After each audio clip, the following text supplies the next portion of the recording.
Story 1. The customer who wouldn't leave.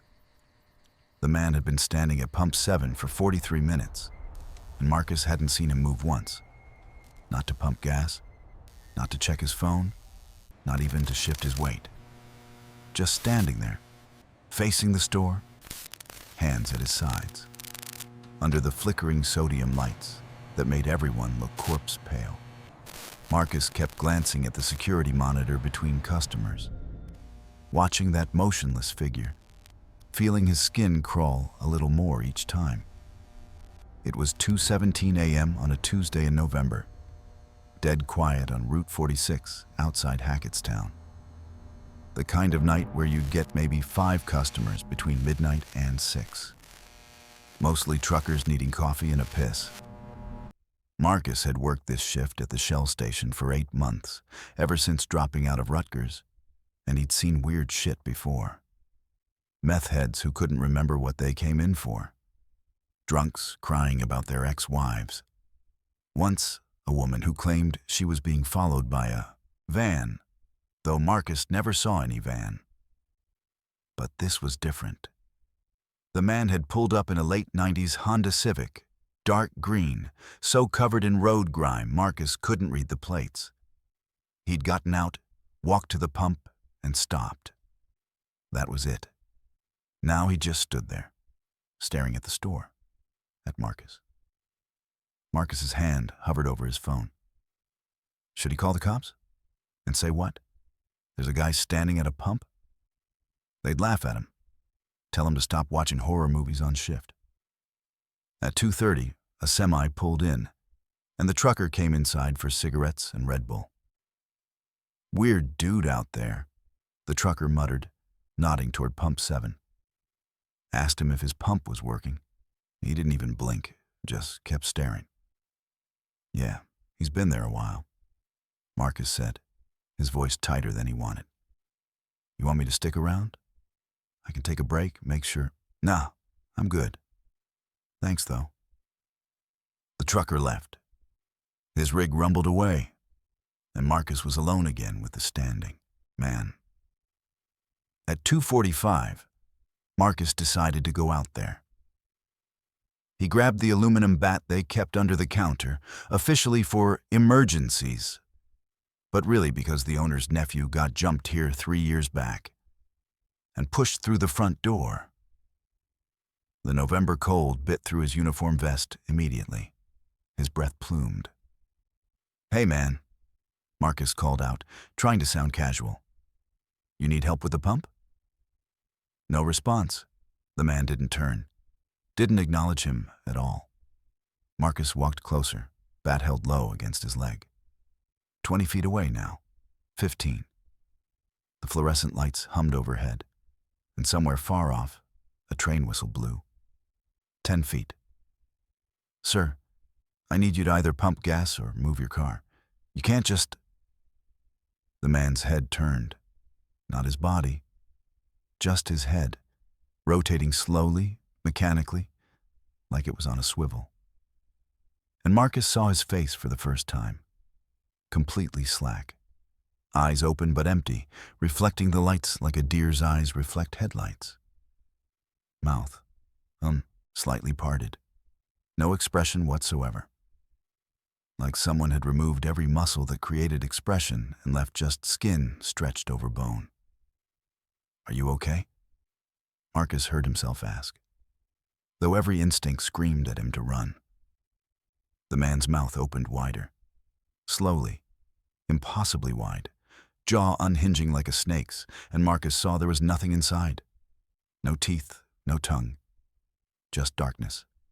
And from somewhere deep in that darkness came a sound like wind through a tunnel, a hollow whooshing that formed words. Do you have change for the air machine? Marcus stumbled backward, nearly dropping the bat. The voice was wrong. Too many voices overlapped, speaking in unison, some high-pitched and some impossibly deep. What the fuck? Do you have change for the air machine? The man repeated, identical inflection, identical overlapping chorus. Marcus turned and ran. He didn't care about looking weak or crazy. He sprinted back to the store, slammed through the door, locked it, and grabbed his phone to call 911. But when he looked at the monitor, the man was gone. The Civic was still there, driver's door open, interior light on.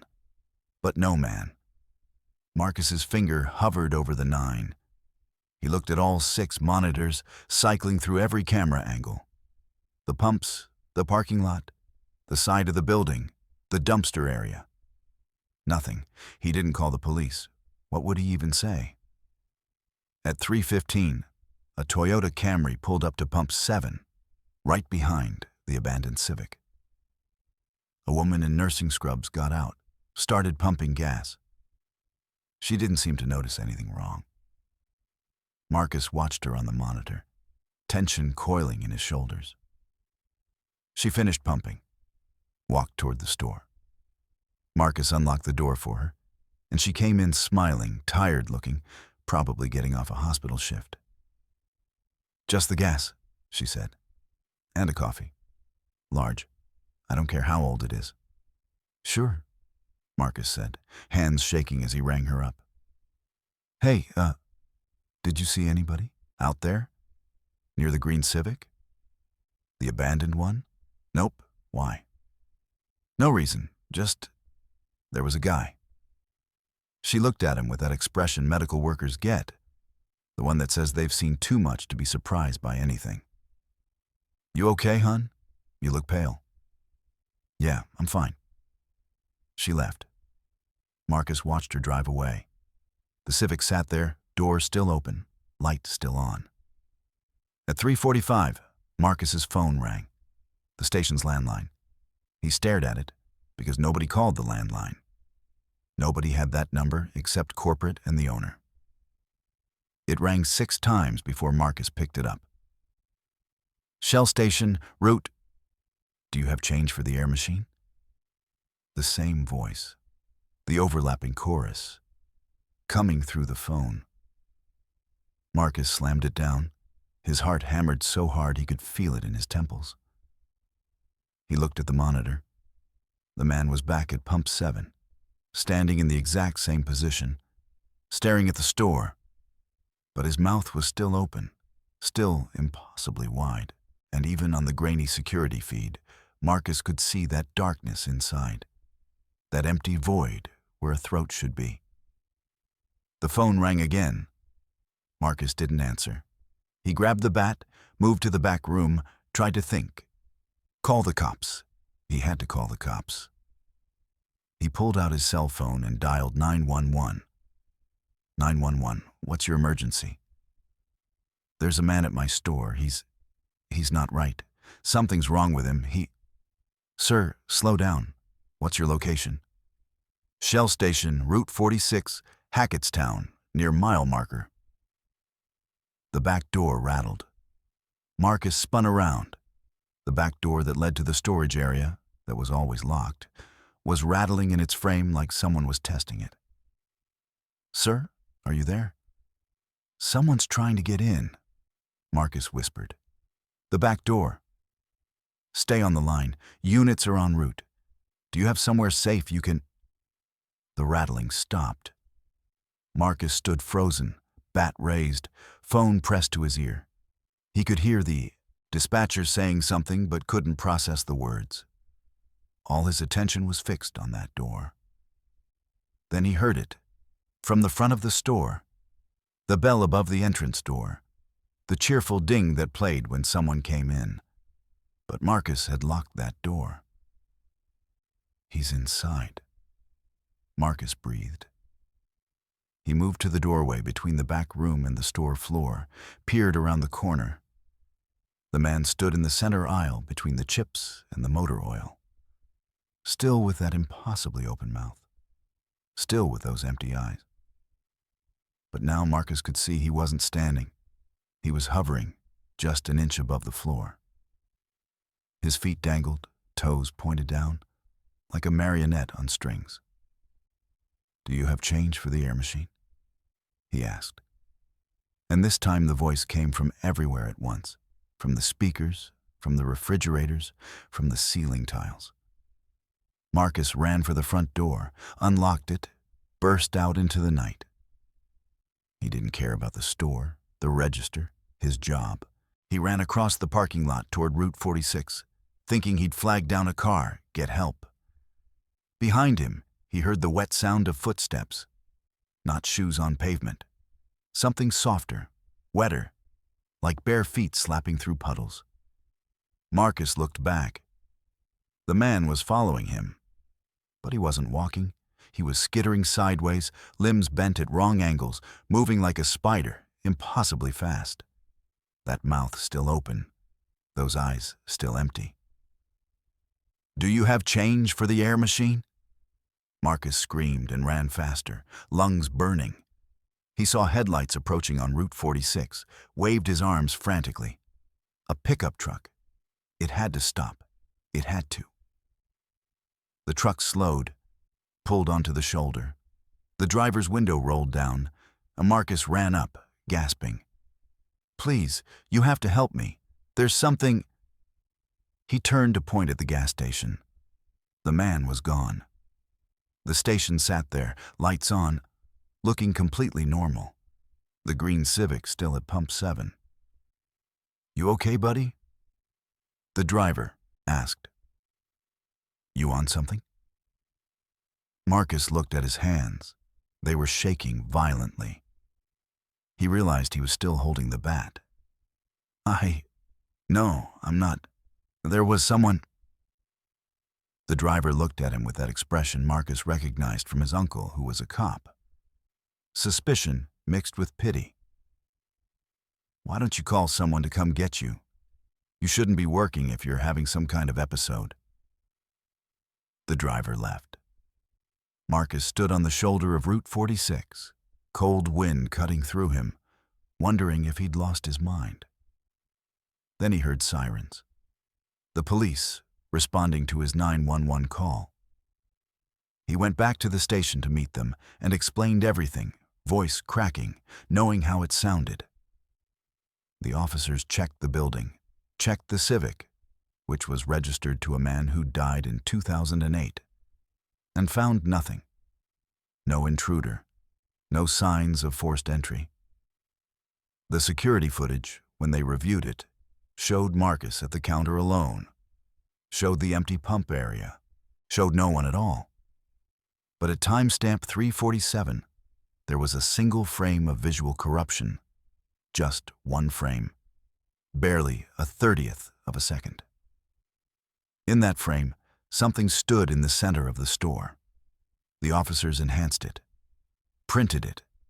It looked human-shaped, but the proportions were wrong. Arms too long, head tilted at an angle that would break a neck. And where the face should be, there was only that open darkness. They asked Marcus if he wanted to press charges or file a report. Against what?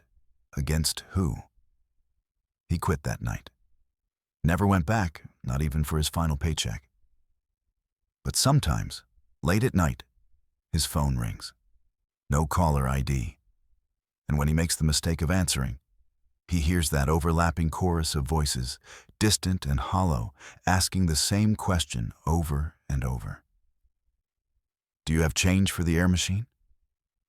He's moved twice, changed his number 3 times. It doesn't matter. The calls keep coming. And sometimes, when he's stopped at a red light, at night, he sees it in his rearview mirror. Standing on the street corner behind him, mouth open, eyes empty, patient, waiting for an answer he'll never give. Story 2. The regular who bought the same thing.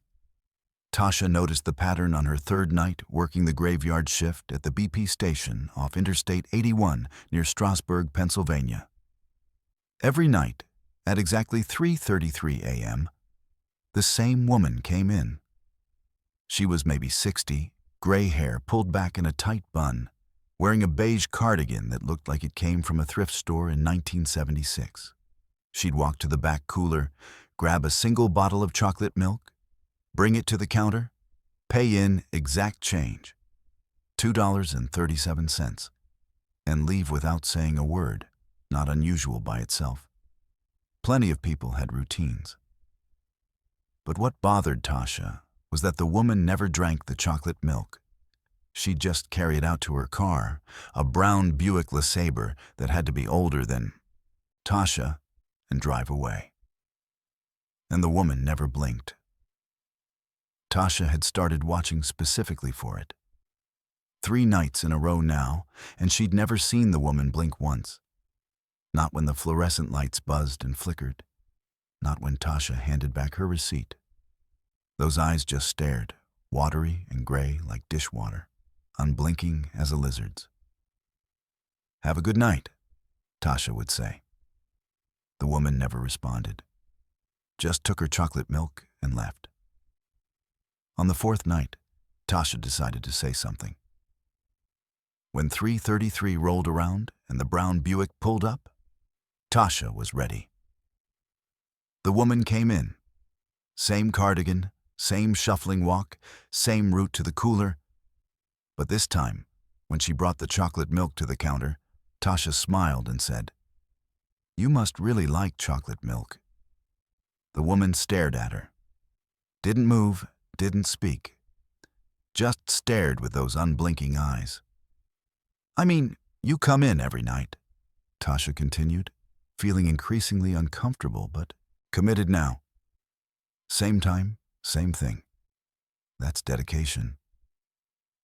The woman's mouth opened slowly, and when she spoke, her voice sounded like it was coming from somewhere else, somewhere distant and hollow. "It's not for me."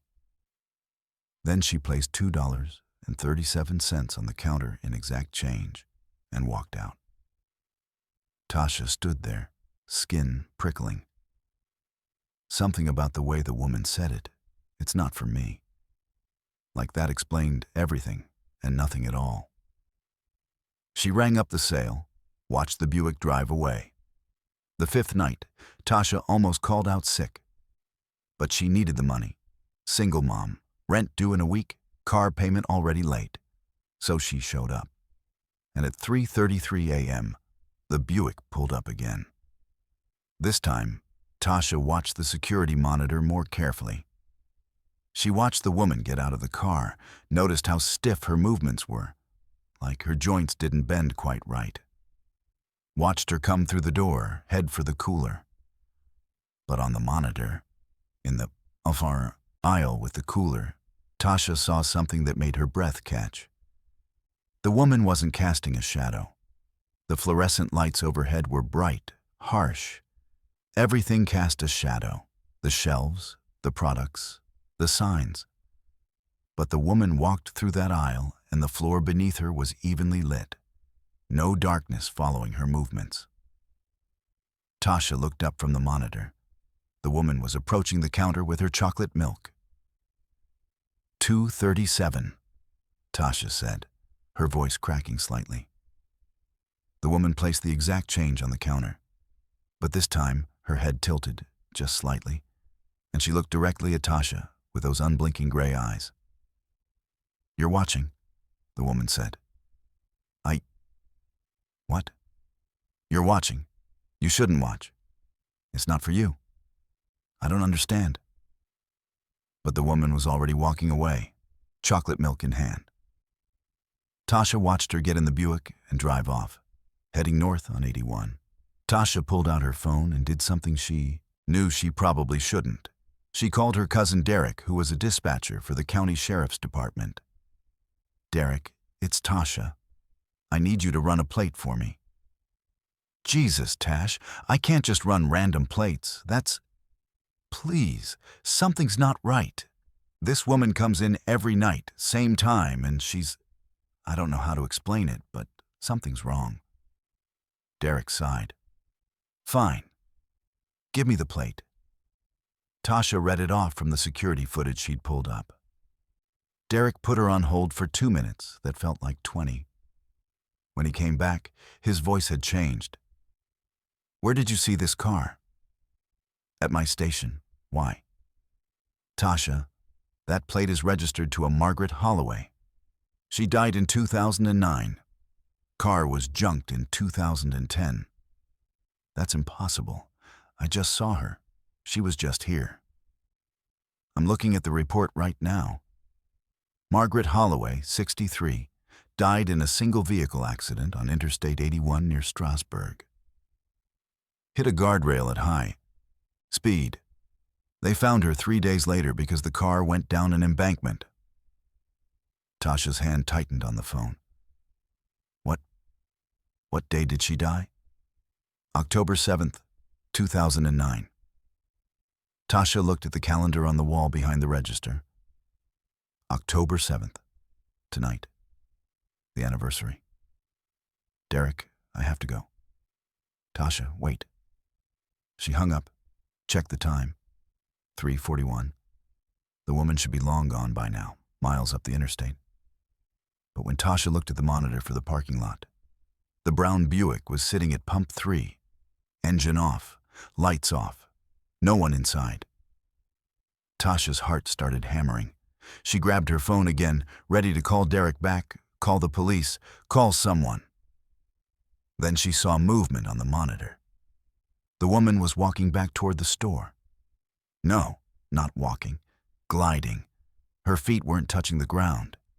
She moved smoothly, impossibly, like she was on rails. Tasha backed away from the counter. The front door was 15 feet away. Her car was in the lot. She could run. She should run. The bell above the door chimed. The woman entered, still holding the chocolate milk. But now Tasha could see something she hadn't noticed before. The bottle was from 2009. The label design was old, the price tag still on it. $2.37, the exact amount the woman paid every night. You're watching, the woman said again, still not blinking. You shouldn't watch, but now you've seen. What do you want? Tasha managed to ask, voice shaking. I need to finish my route. Your route? I was going home. October 7th, 2009. I stopped for chocolate milk. My grandson liked chocolate milk.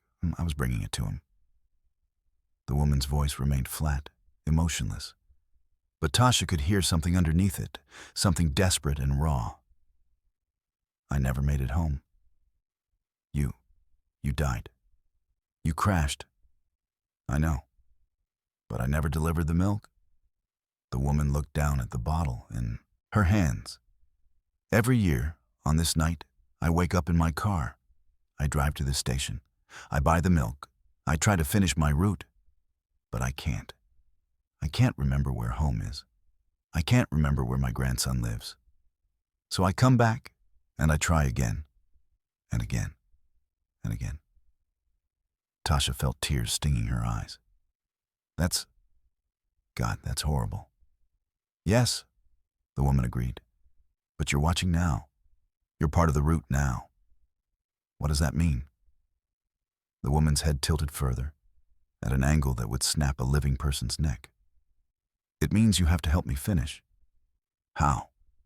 How can I help you? Remember for me. Tell me where home is. I don't know where you lived. I can't. Remember for me, the woman said, and her voice was no longer distant. It filled the entire store, echoed off the walls, made the lights flicker. Tasha stumbled backward, hitting the cigarette display behind the counter. I don't know. I can't remember something I never knew. The woman started moving, closer. Her feet, if they could be called feet anymore, dragged across the floor, leaving wet marks. When Tasha looked down, she saw the marks were rust-colored, old blood, from the accident. Then you'll take his place, the woman said. What? My grandson. You'll take his place. I'll bring you the milk, every night. 3:33. And maybe then I can rest. Tasha grabbed the coffee pot from the warmer, still half full of 6-hour-old coffee, and threw it at the woman. The pot shattered against her chest, hot coffee splashing. But the woman didn't react, didn't flinch, just kept coming. Tasha vaulted over the counter and ran for the front door, shoved it open, sprinted across the parking lot toward her car. Behind her, she heard that voice, hollow and everywhere. "You're part of the route now." Tasha got in her car, locked the doors, fumbled her keys, started the engine. She peeled out of the parking lot and onto the access road, heading for the interstate. Her headlights swept across the brown Buick as she passed. The woman sat in the driver's seat, staring straight ahead, holding the chocolate milk. Tasha merged onto I-81, heading south, away from Strasbourg. She drove for an hour, hands shaking on the wheel. Called her manager at 6 a.m. and quit over the phone. Didn't explain, didn't care that she needed the money. 3 weeks passed. Tasha got a day shift job at a grocery store in Harrisburg. Tried to forget about it. Then, on November 7th, at 3:33 a.m., she woke up to knocking on her apartment door. She knew what it was before she even got out of bed. Knew it in her bones. She crept to the door, looked through the peephole. The woman stood in the hallway, illuminated by the flickering fluorescent lights. Still in that beige cardigan, still not blinking, holding a bottle of chocolate milk. "It's for you," the woman said, her voice muffled but audible through the door. "I finished my route. You're home now." Tasha didn't open the door, didn't move, didn't breathe. "Every night," the woman continued. 3:33. I'll bring it to you. I'll never forget again." Tasha stayed frozen until sunrise. When she finally worked up the courage to look through the peephole again, the woman was gone. But a bottle of chocolate milk sat in the hallway outside her door. Price tag still on it, $2.37. Best by date, October 2009. Tasha moved, changed states, changed her name, got a new phone, new email, deleted all social media. But every night, no matter where she is, she wakes up at 3:33 a.m., and somewhere in the darkness, she hears the sound of an old Buick's engine. Getting closer. Story 3. The Man Who Paid with Teeth.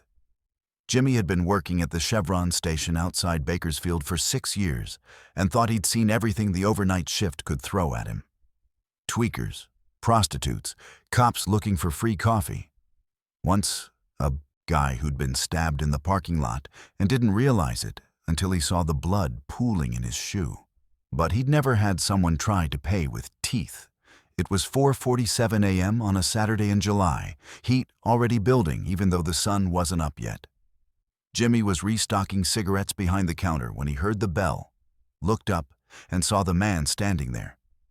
Tall, gaunt, wearing a suit that might have been expensive once, but now looked slept in, stained, wrinkled beyond salvation. His face was pale, coated in a sheen of sweat, and his eyes had that hollow look that came from too many days without sleep. "Help you?" Jimmy asked. The man approached the counter slowly, unevenly, like his legs weren't quite working right. He was carrying a plastic bag from some grocery store. When he set it on the counter, something inside rattled dully. "Gas," the man said. His voice was hoarse, scraped raw. "Need gas. Pump 4. "Sure. How much?" The man opened the plastic bag. Inside were teeth, human teeth. Dozens of them, loose, yellowed, some with roots still attached. Jimmy jerked back. "What the fuck, man?" "This is payment," the man said matter-of-factly. He poured some of the teeth onto the counter. They clicked and skittered across the laminate. "How many for $20 of gas?" "Dude, I can't. That's not. You need to leave. Right now." The man stared at him, Up close, Jimmy could see his gums were bleeding, raw and infected looking. They told me this is currency. They said I could use them. Who told you that? What are you talking about? The people in the back of my car. Jimmy's skin went cold. He leaned slightly, trying to see through the windows to pump 4 to the car sitting there.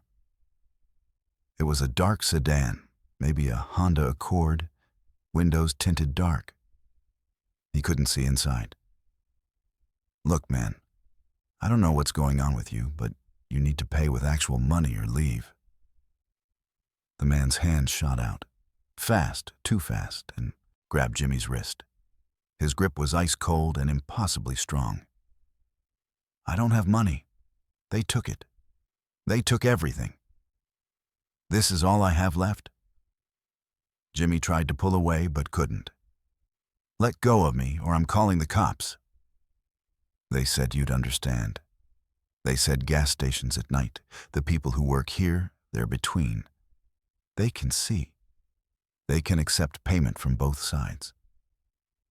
Both sides of what? Let go. The man released him suddenly, and Jimmy stumbled back, hitting the cigarette display.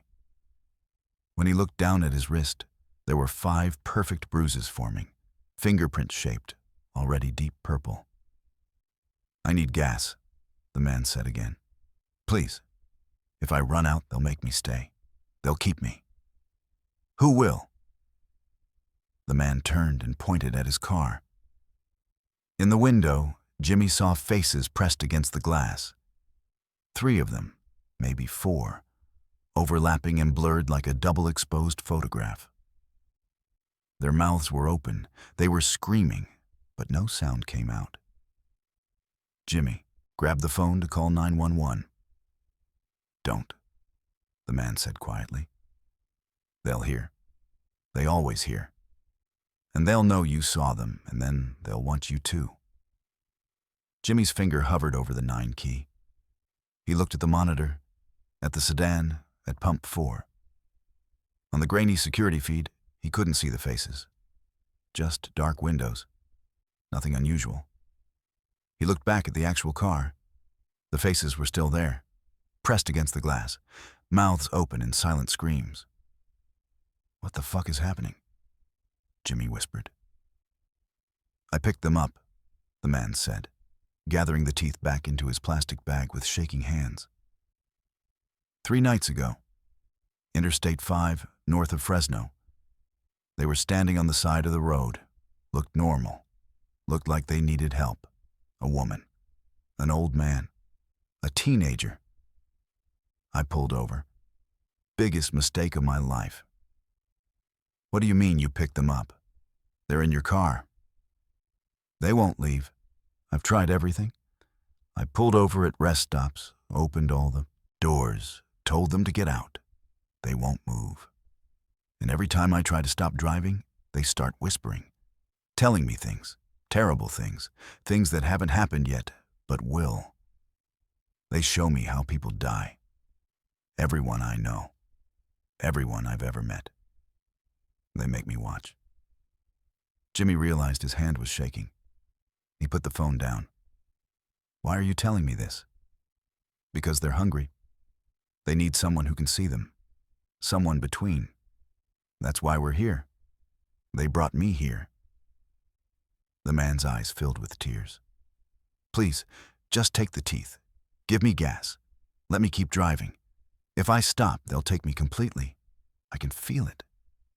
Every time I slow down, I feel them pulling at me, pulling me into the back seat with them. Please. Jimmy looked at the teeth scattered on his counter. Human molars, incisors, canines. Some were broken, all of them were wrong, extracted violently, roots jagged.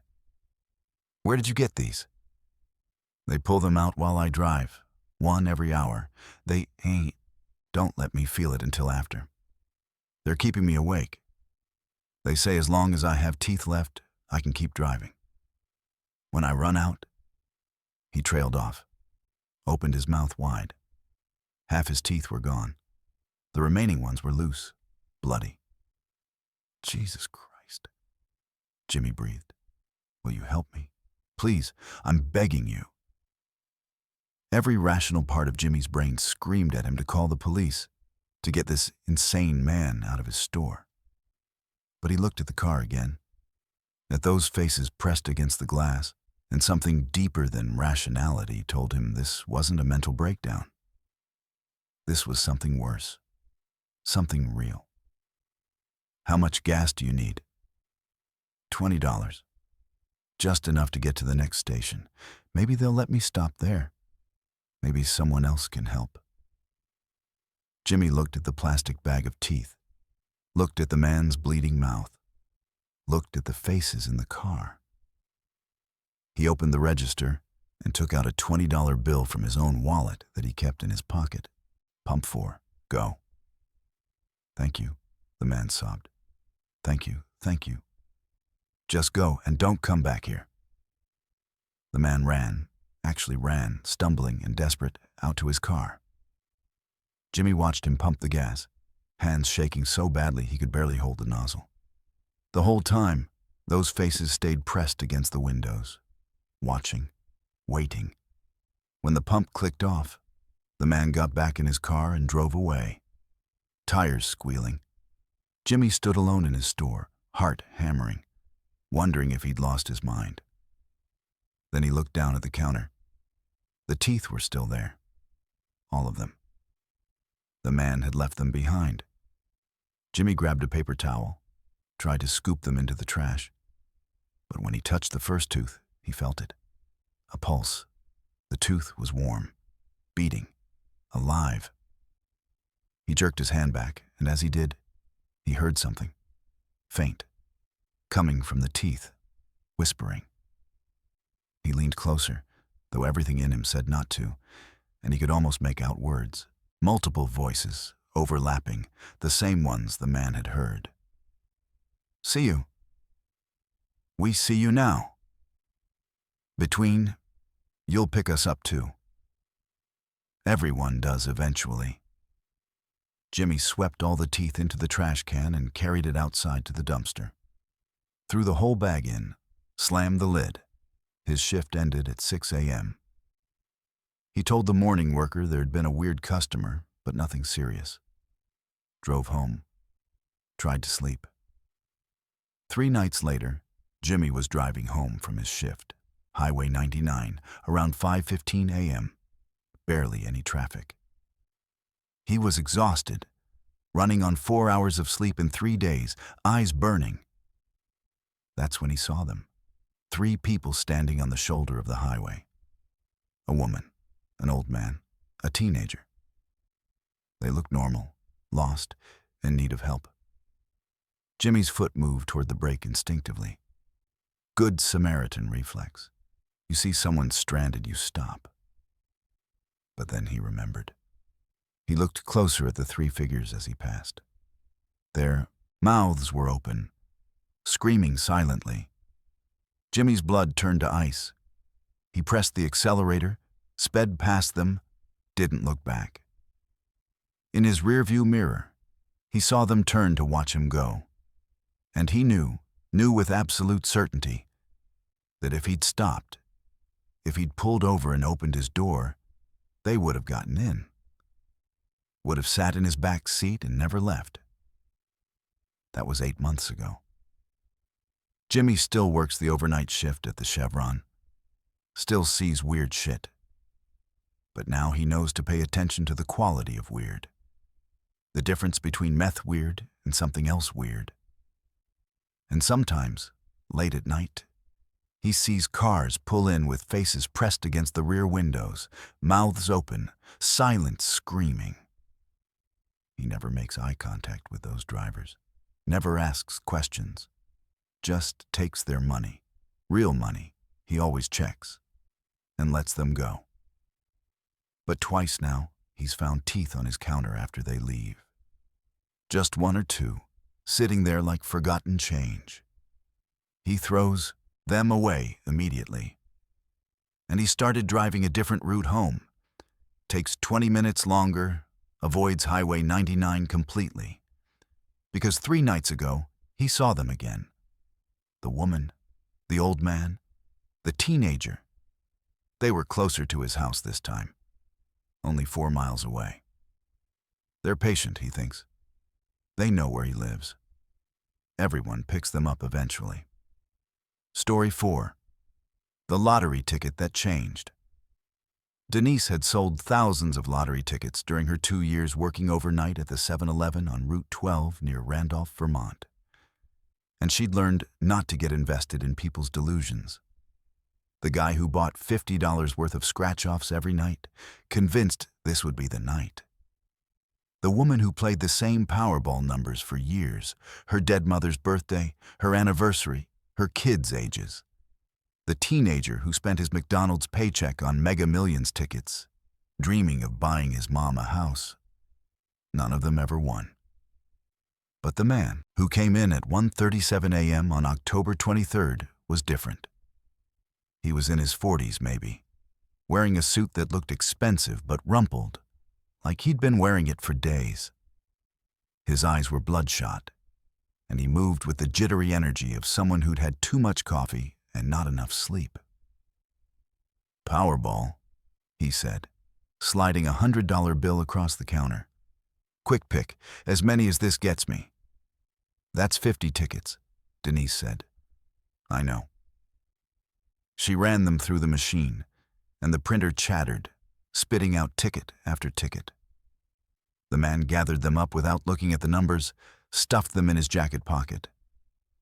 "Good luck," Denise said automatically. The man paused at the door and looked back at her. "I don't need luck. I already know." "Know what?" "Which one wins?" He left before she could respond. Denise forgot about him until the next night, when he came back. Same time. 1:37 a.m. Same rumpled suit. But now he looked worse. Like he hadn't slept at all. Eyes even more bloodshot. Hands trembling.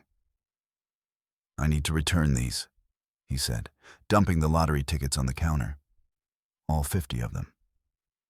"I can't do returns on lottery tickets. That's not—" "Check them," he interrupted, voice cracking.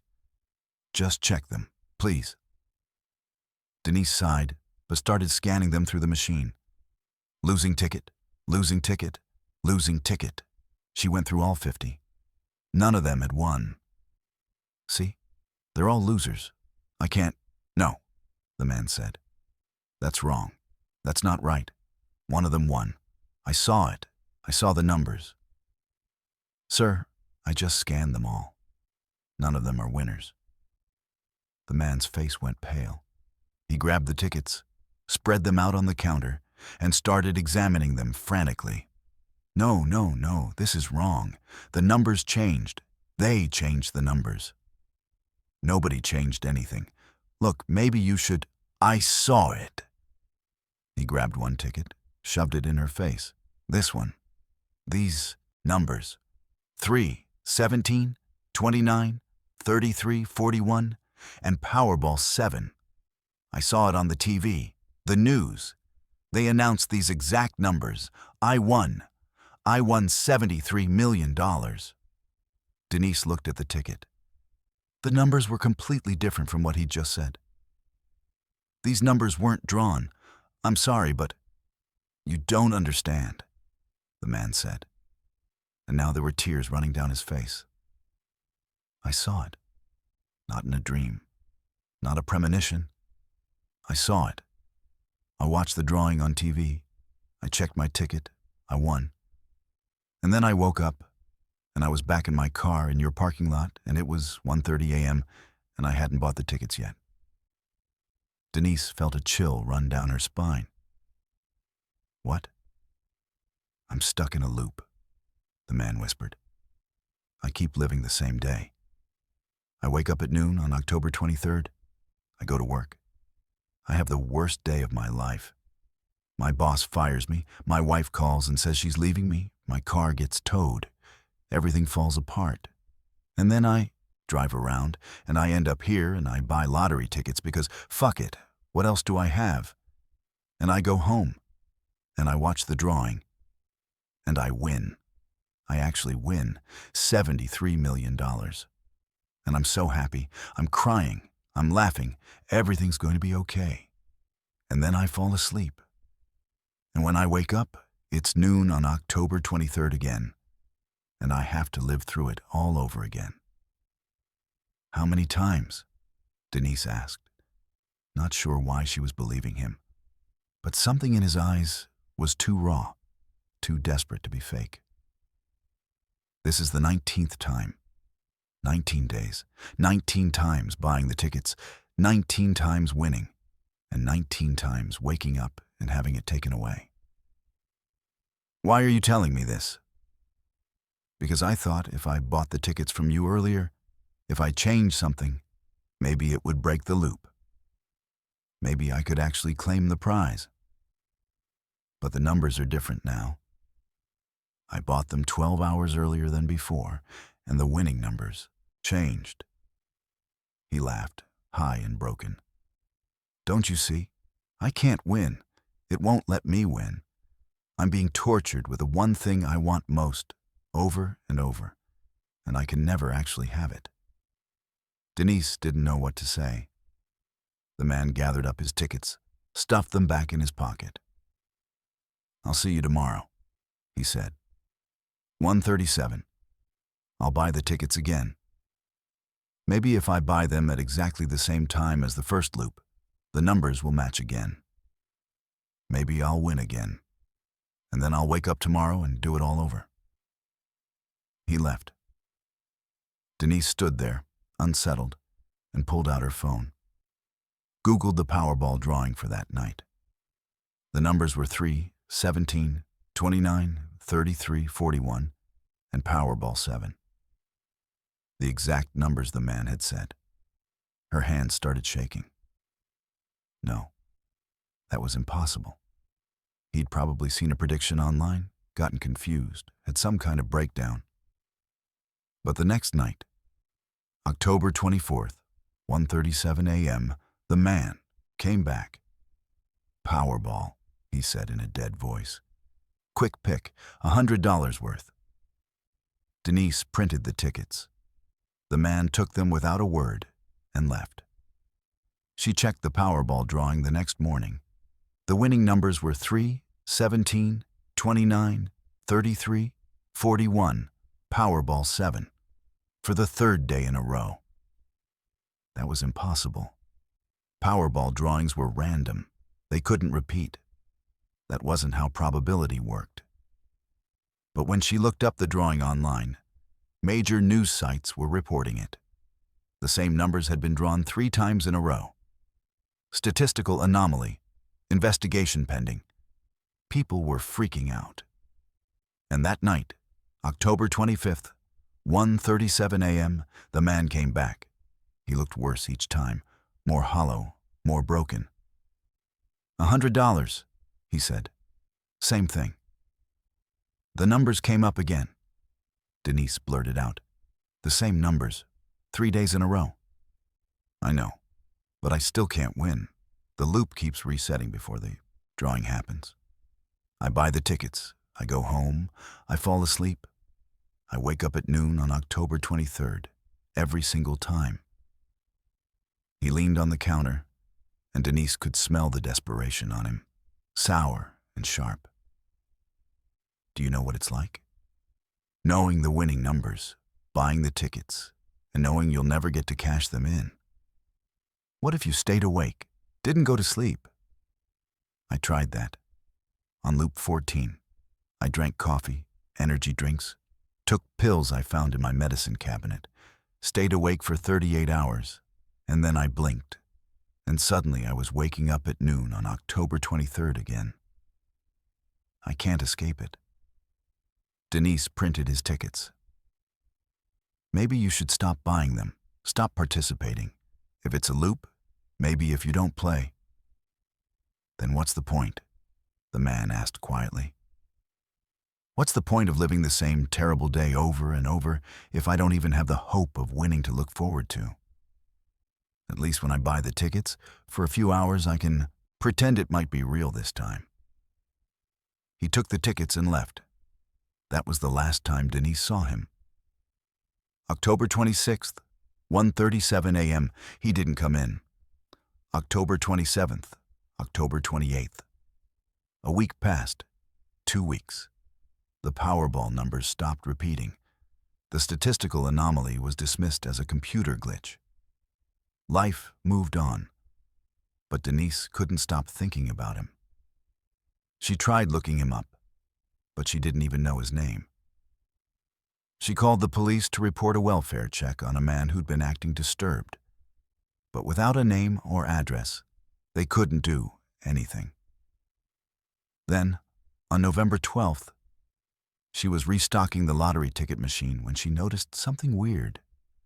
One of the Powerball tickets in the machine, one that had been printed but never sold, probably a misprint that got stuck, had numbers on it. 3, 17, 29, 33, 41, Powerball 7. But when she scanned it through the machine to void it out, the numbers changed. Right there on the screen, she watched them shift and reconfigure into completely different numbers. She printed a new ticket. Same thing.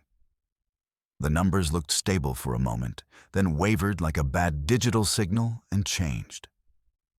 Denise threw the ticket away and tried to forget about it. But that night, 1:37 a.m., a different man came in. Young guy, maybe 25, looking exhausted. Powerball, $100 worth. She printed them, handed them over. "Good luck," she said. The man looked at her with hollow eyes. "I don't need luck.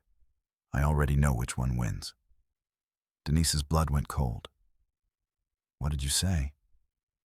"I said I know which one wins. I've seen it. These numbers, 3, 17, 29, 33, 41, Powerball 7. They're going to be drawn tonight. I'm going to win $73 million.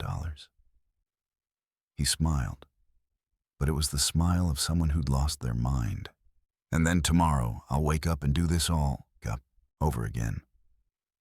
"No," Denise whispered. "No, you're not him. You're not the same person." "Same person? I don't know what you're talking about, lady. I just know I'm going to win." He pocketed the tickets. "See you tomorrow, 1:37. He left. Denise quit the next day. Didn't give notice, didn't explain. Just walked out and never went back. But sometimes, when she can't sleep, she drives past that 7-Eleven. And every time, at 1:37 a.m., there's someone standing at the counter, buying lottery tickets, different person each time, same hollow eyes, same $100 bill, same hope they'll win, same loop they can never escape. And on her phone, when she checks the Powerball numbers, even though she's deleted the app 6 times, they always show the same thing. 3, 17, 29, 33, 41, Powerball 7, drawn every single night. Forever. Story 5. The car that ran out of gas but never stopped. Leon first noticed the silver Toyota Camry on the night of March 8th, parked at Pump 2 of the Shell station where he worked a graveyard shift off Highway 50 near Carson City, Nevada. Nothing unusual about it initially, just another car at the pump. But after 20 minutes, Leon realized nobody had gotten out. The driver hadn't come inside to pay, hadn't swiped a card at the pump, nothing. Just sitting there, engine running, headlights on. Leon walked out, knocked on the driver's window. "Hey, you need help?" The window rolled down slowly. The driver was a woman, maybe 30, with dark hair pulled back in a ponytail. Her eyes were wide, unblinking, and her hands gripped the steering wheel so tightly her knuckles were bone white. "I can't stop," she said. "What?" "I can't stop the car. If I turn off the engine, they'll catch up." Leon looked in the back seat. Empty. Looked in the mirrors. The parking lot was deserted except for one semi-truck at the diesel pumps. "Who'll catch up?" "I don't know." but they've been following me since Reno. Every time I slow down, I see them in my mirror. 3 cars, black sedans, no plates. They stay exactly the same distance behind me. When I speed up, they speed up. When I slow down, they get closer. She was speaking fast, words tumbling out. I'm almost out of gas. I need to fill up. But if I turn off my engine, even for a second, they'll catch me. Leon had dealt with paranoid tweakers before. This had that same energy. But something about the woman seemed different. Genuinely terrified rather than high. Okay, Leon said slowly. Do you want me to call the police? No. Her head whipped toward him. No police. They're part of it. They have to be. How else could 3 cars follow me for 170 miles without any cops noticing? Part of what? I don't know. Tears started running down her face. I was driving home from work. Graveyard shift at a call center in Reno. I got off at 2 a.m., started driving. Home to Carson City. And about 10 miles into the drive, I noticed them. 3 black cars. Following. I changed lanes. They changed lanes. I exited the highway. They exited. I got back on. They got back on. I've been driving for 4 hours straight, and they won't stop following me. Leon looked back toward the highway. He could see traffic, sparse at this hour, occasional headlights passing. Nothing that looked like 3 black sedans hunting someone. I don't see anyone following you, he said, because I haven't stopped moving. My car's still running. The second I stop, they'll catch up. Okay, look, let me help you. You said you need gas. I can fill your tank while you keep the engine running, assuming you can pay. Yes, here. She handed him a credit card through the window with a shaking hand. Leon took it, swiped it at the pump, started filling her tank. The whole time, the woman sat rigid in her seat, eyes locked on her rearview mirror. When the pump clicked off, Leon returned her card. You're full. Wherever you're trying to go, you should have enough now. Thank you, she whispered. Then she drove away, tires squealing slightly. Leon watched her merge onto Highway 50, heading east. 3 black sedans pulled out from the side road across the highway and followed her. Leon's breath caught.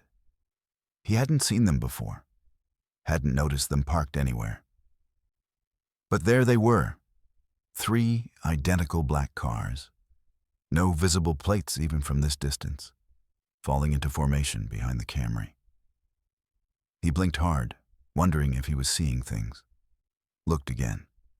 The cars were gone, just normal traffic. A pickup truck, a sedan that was blue, not black, an RV. Leon went back inside, telling himself it was the exhaustion, the late hour playing tricks on him. But 3 nights later, the woman came back. Same time. 2:47 a.m. Same silver Camry. Same pump. She rolled down her window before Leon even got outside. It's me again. I need more gas. Please hurry. You came back? Are they still? They never stopped. I've been driving in circles for 3 days. I can't go home. I can't go anywhere. If I park, if I turn off the engine, they'll get me. I know they will. Please, I need gas. Leon stared at her. She looked worse than before. Eyes bloodshot, skin pale and waxy, like she hadn't slept, hadn't eaten, had just been driving endlessly. You can't keep doing this. You're going to hurt yourself or someone else. You need to stop, get help. Help? She laughed, high and broken. From who? The police I called on the second day who told me I was hallucinating? The psychiatrist hotline that wanted me to check myself in somewhere? I'm not crazy. They're real. They're fucking real. Leon looked toward the highway. 3 black sedans sat on the shoulder, maybe 200 yards away. Parked, waiting. He could see them clearly. No plates. Windows tinted so dark he couldn't see inside. All three identical. Jesus, Leon breathed. You see them, the woman said. You see them. Tell me you see them. Yeah, I see them. The woman started crying. Thank God. Thank God someone else sees them. I thought I was losing my mind. Leon filled her tank, hands shaking. The whole time he kept looking at those three parked cars. They didn't move. Didn't turn on their lights. Just sat there. When the woman's tank was full, she paid and started to drive away.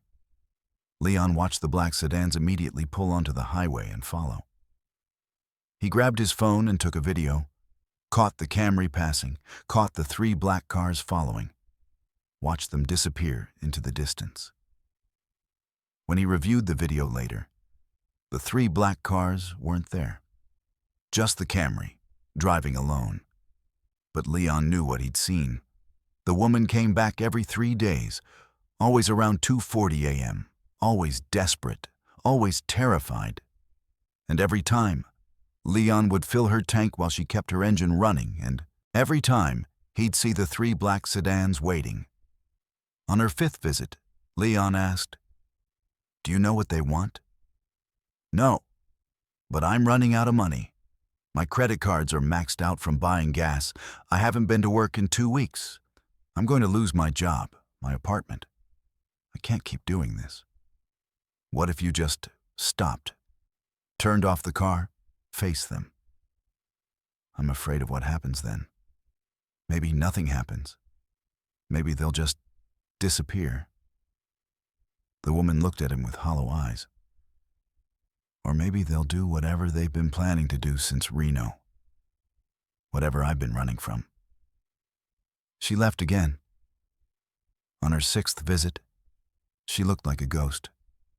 Could barely hold the steering wheel, could barely keep her eyes open. "I can't do this anymore," she whispered. "I'm so tired, so tired.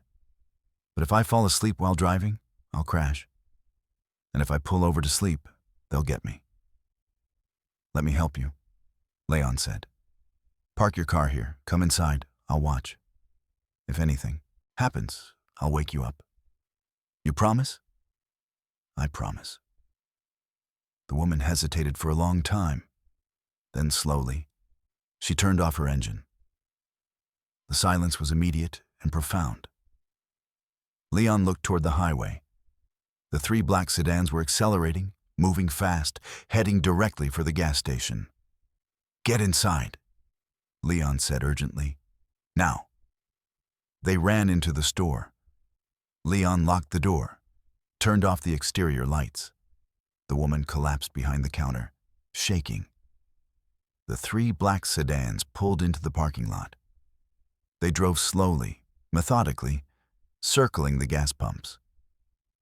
Leon watched on the security monitors. The cars had no visible drivers. The windows were so dark they looked solid, like the glass had been painted over. They circled once, twice, 3 times. Then they parked in a row facing the store entrance, and they waited. The woman fell asleep from sheer exhaustion around 4 a.m., curled up on the floor behind the counter. Leon stayed awake, watching the monitors, watching the 3 cars sitting motionless in his parking lot. At 6 a.m., when dawn started breaking, the cars simply faded, not drove away. Faded, like they were never real, like they were images on old film that lost cohesion when exposed to light. By 6:15, they were completely gone. Leon woke the woman.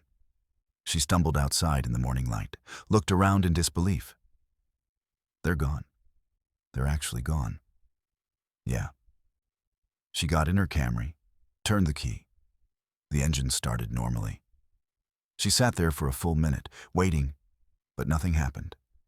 No black sedans appeared. No pursuit began. "Thank you," she said to Leon. And then she drove away. Leon never saw her again.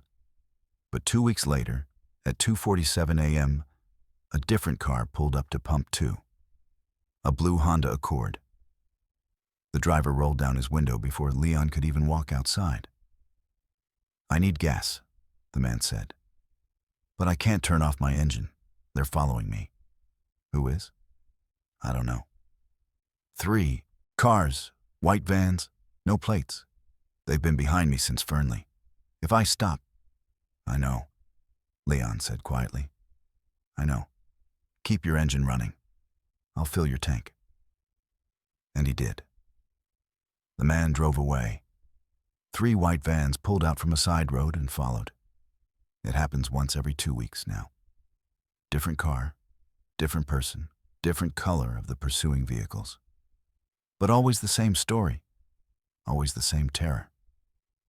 Leon fills their tanks, lets them run. And sometimes, late at night when the station is empty, he looks at pump 2 and wonders. What happens to the people who run out of gas? What happens when they finally have to stop? He doesn't know, and he's not sure he wants to find out. Story 6. The child who came back wrong. Bethany had been working at the Texaco station off Route 23 near Chillicothe, Ohio for 11 months when the little girl first appeared on the security monitors.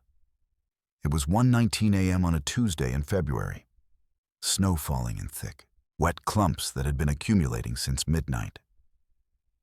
The parking lot was empty, roads nearly impassable. Nobody in their right mind would be out driving in this. So when Bethany saw the child on camera 3, the one covering the back corner of the parking lot near the dumpsters, she initially thought it was a mistake. A smudge on the lens, digital artifact. But the child moved. She was maybe 7 or 8 years old, wearing a yellow raincoat that was way too thin for this weather. No hat, no gloves. Standing perfectly still in the falling snow, illuminated by the security light, staring directly at the camera. Bethany grabbed her phone and ran outside, not thinking, just reacting. A child alone in a snowstorm. She had to help. Had to bring her inside, call the police, call someone. "Hey, sweetie, are you okay?" But when Bethany rounded the corner where the dumpsters were, nobody was there. Just snow falling in the empty parking lot. Footprints leading up to where the child had been standing, small and distinct, but no footprints leading away. Bethany's heart hammered. She looked around, saw nothing, went back inside and checked the monitors. Camera 3 showed the girl standing in the exact same spot, still staring at the camera. But Bethany had just been there. The spot was empty. She cycled through the other cameras. 1, 2, 4, 5, 6. Normal. Empty parking lot, falling snow. Back to camera 3. The girl was closer now, 10 feet from where she'd been before, still staring. Bethany's mouth went dry. She looked out the front windows, trying to see that corner of the parking lot directly, but the angle was wrong. She'd have to go outside again. She didn't want to go outside again. On camera 3, the girl took a step forward, then another, moving in that too smooth way kids don't move, like she was gliding rather than walking. Bethany grabbed the phone to call 911. The line was dead, just static, thick and heavy. She tried her cell phone. No signal. But there was always signal here. On the monitor, the girl was 15 feet from the building now. Close enough that Bethany could see her face clearly for the first time. Her eyes were completely white. No iris, no pupil. Just blank white orbs that somehow still managed to look directly at the camera. And she was smiling. Bethany backed away from the monitors. Told herself this was a prank, some kind of tech glitch. Not real. Couldn't be real. She forced herself to look at the front windows, to verify with her own eyes that nothing was there. A face pressed against the glass. The little girl, right there, 6 inches away. White eyes, smile too wide for her face. Bethany screamed and fell backward, knocking over a display of motor oil. She scrambled to her feet, looked again. Nothing. The window was empty. But on camera 3, the girl stood at the front door, and the door handle started to turn. No, no, no, no, Bethany chanted, running to the door, putting her weight against it. She locked it. She locked it every night at midnight per company policy, but the handle kept turning, rattling. Then it stopped. Bethany stood there, breathing hard, pressing against the door with her whole body. Silence. Just the hum of the refrigerators and her own panicked breathing. Slowly, she pulled her face away from the door and looked through the glass. The girl stood there on the other side, inches away. "Let me in," the girl said. Her voice was wrong, too deep, too resonant, like multiple voices speaking at once. "I'm cold. Let me in." "Who are you?" Bethany managed to ask. "Sarah. My name is Sarah. I was in an accident. My mommy and daddy are hurt. Please let me in. I need help." Every word was perfectly enunciated. No fear, no crying. Just that flat, resonant chorus. "Where's your car? Where are your parents?" "Down the road. We crashed. They're bleeding. Please help us." "I'll call for help. I'll call an ambulance. But you need to wait outside." "I'm so cold," Sarah said, and pressed her white eyes closer to the glass. "Please let me in." "No. Let me in, let me in, let me in, let me in."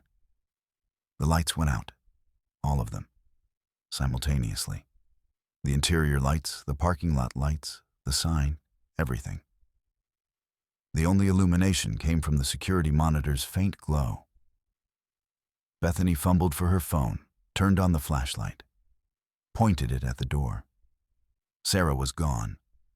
Bethany's relief lasted exactly 3 seconds before she heard it. Scratching, coming from the ceiling. She pointed her phone upward. The ceiling tiles were standard drop ceiling, acoustic panels in a metal grid. One of the panels was moving, lifting slowly from below. "No," Bethany whispered. "That's not... You can't..." A small hand emerged through the gap. Then another. Then Sarah's head, tilting at an angle that would snap a child's neck, white eyes reflecting the phone's light. "You wouldn't let me in," Sarah said, smiling wider, jaw unhinging. "So I found another way." Bethany ran. Didn't think. Just ran for the back room, slammed the door, locked it, put her back against it, and tried to remember how to breathe. The scratching continued overhead, moving across the ceiling, following her. Then it stopped. Bethany stood frozen, listening. Nothing. Just silence. A voice came from directly above her, on the other side of the ceiling tile. "Do you want to play a game?" "Leave me alone," Bethany sobbed. "Please just leave me alone." "I can't leave. I tried to leave. After the accident, I tried so hard to leave, but I'm stuck, and I'm so lonely, and I'm so cold. So I find people. People who work at night. People who are alone. And I ask them to let me in. Why? Because if they let me in, I'm not alone anymore." The ceiling tile directly above Bethany pushed upward. Sarah's face appeared in the gap, upside down, white eyes staring. "You didn't let me in. That makes you mean." Bethany screamed and threw herself away from the door. She grabbed a mop handle, the only thing in the back room that resembled a weapon, and held it in front of her like a spear. Sarah dropped from the ceiling, landed on her feet with a wet smack. Her legs bent backward at the knees, and she scuttled forward like a spider. "Mean people don't get to say no," Sarah said in that resonant chorus voice. "Mean people have to play." Bethany swung the mop handle. It passed through Sarah's body like she was made of smoke. Sarah's hand shot out, cold, impossibly strong, and grabbed Bethany's wrist. Ice spread from the point of contact, Not just cold, but actual ice. Crystallizing on Bethany's skin, creeping up her arm. "You're warm," Sarah said, pulling Bethany closer. "I want your warmth." Bethany felt the cold spreading through her arm, into her shoulder, toward her chest. Her heart stuttered. Her vision started to blur. Then the lights came back on, all at once. Fluorescent fixtures buzzing to life.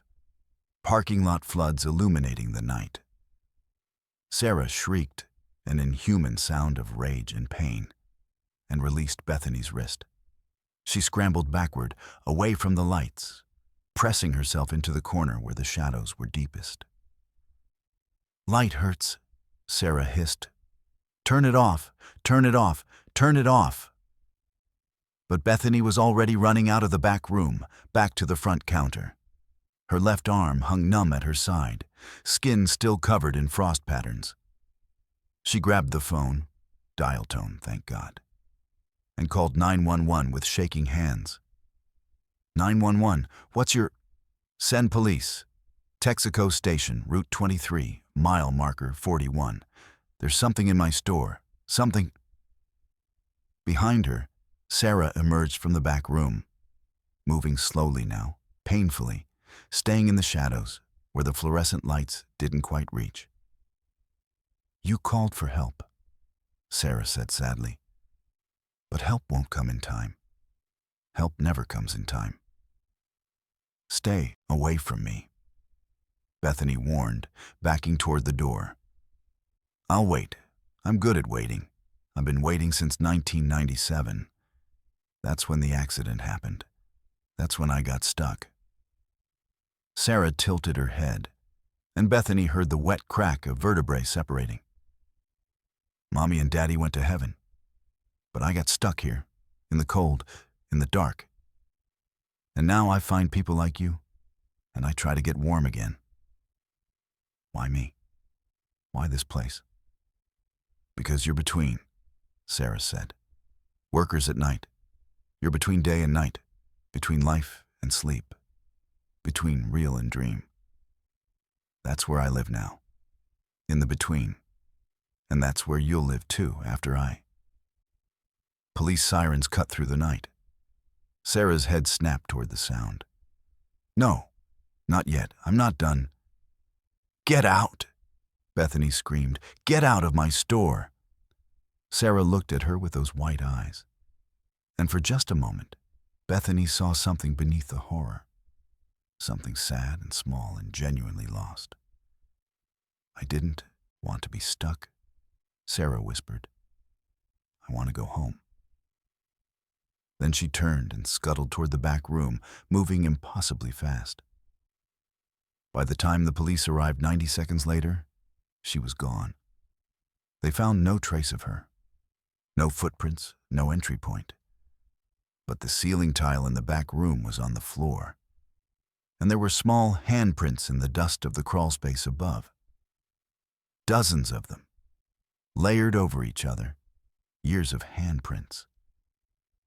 Bethany quit that night, moved 3 counties away, got a day job at a bank. But 6 months later, working late on inventory, staying past closing, she looked up from her computer and saw a little girl standing outside the bank's glass doors. Yellow raincoat, white eyes, smiling. "Let me in," Sarah said, voice muffled by glass, but still that same wrong resonant chorus. "I'm so cold. Please let me in." Bethany ran, left her purse, her car keys, everything.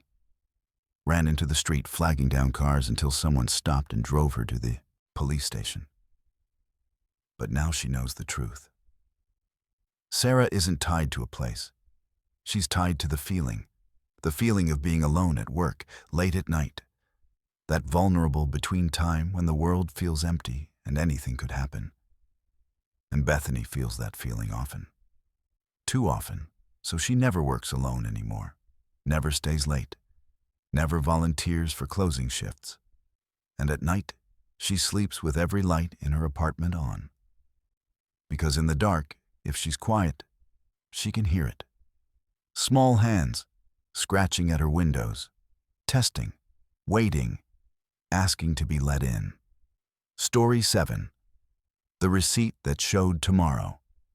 Marcus had printed probably 1,000,000 receipts during his 3 years working overnight at the Circle K off Highway 90 in Bozeman, Montana, and he'd never paid attention to a single one beyond making sure the credit card went through and the total was right.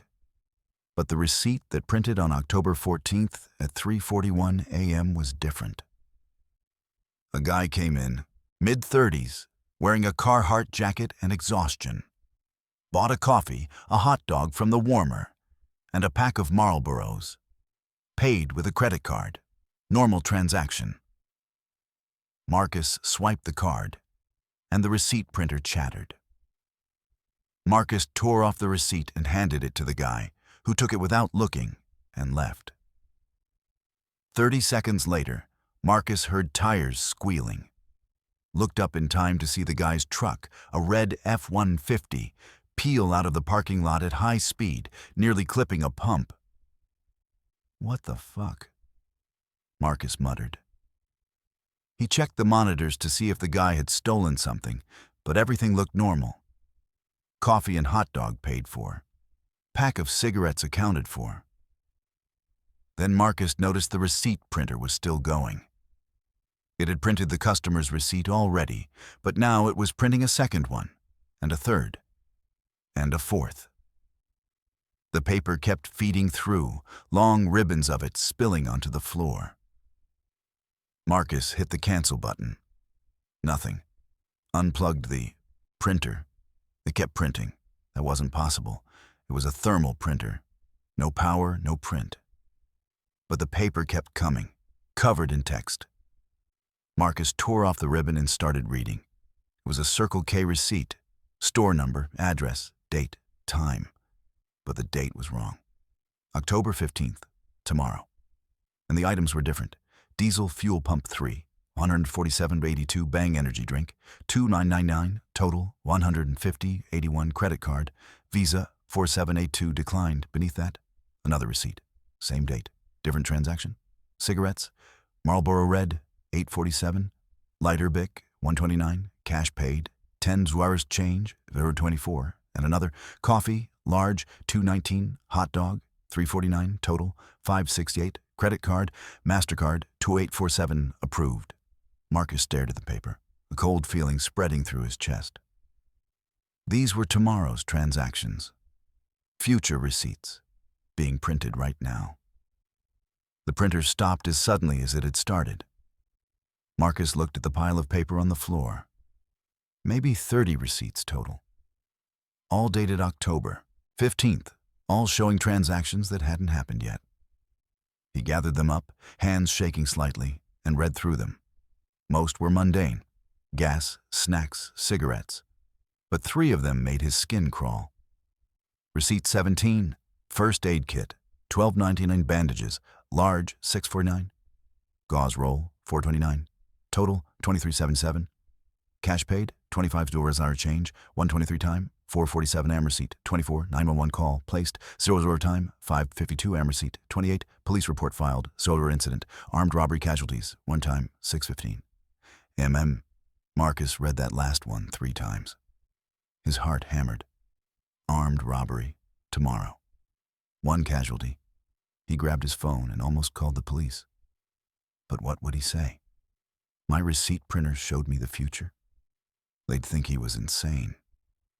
Instead, he took photos of all the receipts, then stuffed them in his pocket. The rest of his shift passed in a blur. He kept watching the door, expecting something to happen. But everything was normal. Regular customers. Routine transactions. Agostina, 6 a.m., his replacement showed up, a college kid named Tyler, and Marcus went home. He didn't sleep, just sat at his kitchen table staring at the photos on his phone. Armed robbery, 1 casualty. He had to do something, had to warn someone. At noon, he called the Circle K and asked for the night manager, a woman named Diane. "Hey, it's Marcus. I need you to listen to me." Don't put Tyler on solo shift tonight. Something's going to happen. What are you talking about? Marcus tried to explain about the receipts. As he talked, he heard how insane it sounded. Diane clearly thought so too. Marcus, are you feeling okay? Have you been getting enough sleep? I'm serious. There's going to be a robbery. Someone's going to get hurt. I'll make a note of your concern, but we can't change schedules based on printer malfunctions. She hung up. Marcus tried calling the police. Got transferred 3 times before reaching someone who would listen. Explained about the receipts. Got put on hold. Waited 20 minutes. Finally, an officer came on the line. Sir, we appreciate your concern, but we can't act on a hunch about something that might happen based on a printer error. If you see suspicious activity, call 911. Otherwise, there's nothing we can do. Marcus hung up, frustration boiling over. Nobody would listen. At 8 p.m., he drove back to the Circle K.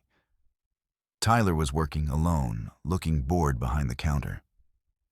Marcus, what are you doing here? I need you to listen to me carefully. Something bad is going to happen tonight.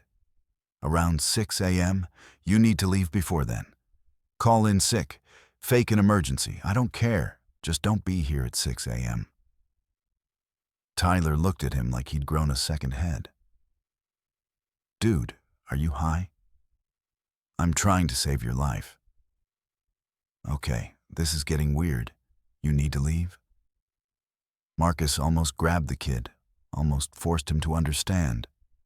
But that would just get him banned from the store, maybe arrested. He couldn't help if he wasn't here. Fine, but I'm staying. In my car, I'll be in the parking lot. If anything happens, I'll call the cops. He went back to his car and parked where he could see the entrance. Pulled up the receipt photos on his phone again. Read them chronologically. The first unusual receipt was time-stamped 4:47 a.m. First aid kit, bandages, gauze. Someone buying medical supplies. Maybe that was when the robbery went wrong? Marcus settled in to wait. Hours passed. Normal traffic, truckers, late-night commuters. A drunk guy who got kicked out for trying to steal beef jerky. Nothing unusual. At 4:30 a.m., Marcus was fighting sleep when a black SUV pulled up to pump 3. A man got out, tall, wearing a hoodie, face shadowed, and started filling up. Marcus checked the receipts. Pump 3, diesel, $147.82, declined card. His pulse spiked. This was it. This was the start.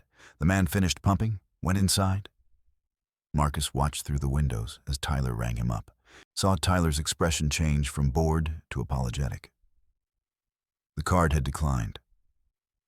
The man pulled out a wallet, said something. Tyler shook his head. The man's body language changed, aggressive, agitated. He leaned over the counter, jabbing his finger at Tyler. Marcus got out of his car, started walking toward the store. Through the window, he saw the man pull out a gun. Saw Tyler's hands go up, saw the man gesturing at the register. Marcus ran, threw open the door. Hey, the man spun, gun tracking toward Marcus. Don't do this, Marcus said, hands up. Please, just leave. Nobody has to get hurt. Get on the fucking ground, the man ordered. Okay, just don't shoot anyone, please. Marcus lowered himself to the floor. The man backed toward Tyler, keeping the gun trained on Marcus. You, register. Empty it, now. Tyler's hands shook as he opened the register. Started pulling out bills. Marcus tried to think. In the receipts, the 911 call happened at 5:52 a.m., over an hour from now. What happened in that hour?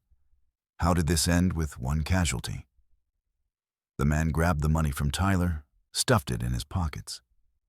Where's the safe? We don't have access to it, Tyler said, voice cracking. Only the manager. Bullshit. Open it or I'll... The sound of sirens cut through the night. The man's head snapped toward the window. A police cruiser was pulling into the parking lot, lights flashing. "Shit, shit, shit," the man hissed.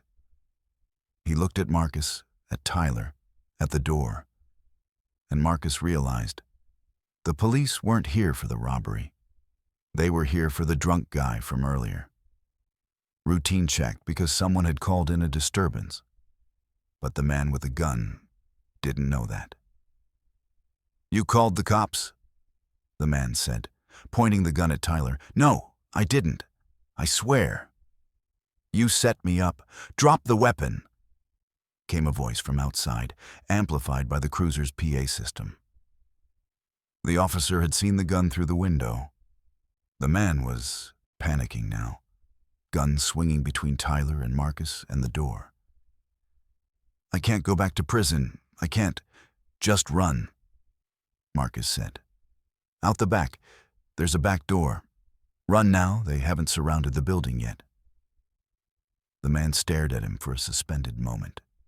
Then he bolted, sprinting toward the back room. Marcus and Tyler heard the emergency exit alarm blare as the man crashed through it. Officers stormed in 30 seconds later, weapons drawn, screaming for everyone to get down. Marcus and Tyler complied, hands behind their heads, while police secured the building. By the time they were allowed to sit up, the man was gone. Escaped into the woods behind the store. Police found his SUV, but not him. Nobody had been hurt, no casualties. Marcus gave his statement to the police, explaining he'd been in the parking lot and came in when he saw the gun. Didn't mention the receipts. Nobody would believe that anyway. At 6:15 a.m., the timestamp from receipt 28, an officer was finishing the report. "You probably saved this kid's life," he told Marcus, "if you hadn't come in when you did." Marcus nodded, numb. Tyler quit later that day. Marcus didn't blame him, but Marcus kept working. And every night when he started his shift, the first thing he did was check the receipt printer. For 2 weeks, nothing unusual happened. Then, on October 29th, at 3:41 a.m., the printer started going again, spitting out receipts dated October 30th, tomorrow's transactions. Marcus grabbed the paper, hands shaking, and started reading. Most were normal, but receipt 22 made his blood freeze. Diesel fuel pump 6, 89.23. Credit card, Visa, 4782. Declined second card used, Visa, 1847, approved time. 5:15 a.m. the same card from the robbery. 4782, declined again. The man was coming back. And this time, Marcus read through all the receipts, searching for the 911 call, the police report. There wasn't one. No emergency, no police, no report. Just one final receipt, time-stamped 6 a.m. incident report, employee assault victim, Marcus Webb status, deceased. Marcus stared at his own name on that receipt, dated tomorrow, showing him dead. He's writing this now at 2 a.m. on October 30th from his car in the Circle K parking lot. He called in sick, told them he couldn't come in. But the thing is, he's here anyway. Because he can't shake the feeling that if he's not here, if he doesn't face this, someone else will die instead. The receipt showed him dead. But maybe knowing the future means he can change it. Or maybe the receipts are never wrong. Either way, in 3 hours, when that black SUV pulls up to pump 6, Marcus will find out. He'll find out if tomorrow is written, or if it can still be rewritten. The printer in the store just started running again. Marcus can see it through the window, even from here. Paper spilling onto the floor. More receipts, more tomorrows. He doesn't want to know what they say. But at 5 a.m., he'll walk inside anyway. Because that's what the receipt says he does. And Marcus Webb has never missed a shift.